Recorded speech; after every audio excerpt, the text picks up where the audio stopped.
Concellos como Cambados, Valga ou Vilagarcía puxeron en marcha servizos especiais vía telefónica para atender persoas maiores que vivan soas ou as familias máis vulnerables.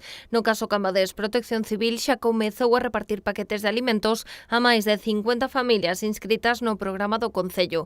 Tamén mercaron provisións pro Banco de Alimentos Municipal e repartiron vales de compra pro supermercado. Cambados tamén anunciou que aplicará beneficios fiscais nas taxas municipais para as empresas que teñan que pechar. E Vilagarcía paraliza temporalmente o cobro de impostos e taxas e estuda exencións a comercios e pemes.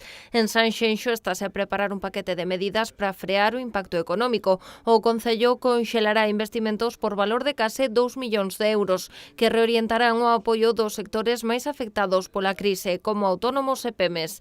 Recordemos que neste Concello, ao igual que no do Grove, houbo un importante malestar entre os veciños pola chegada masiva de turistas de fora da comunidade cara ás súas segundas vivendas, antes de que se limitara a libre circulación das persoas. Esta situación obrigou os gobernos sanxenxino e meco a pechar praias e pedir aos visitantes que gardaran corentena nas súas vivendas e hotéis.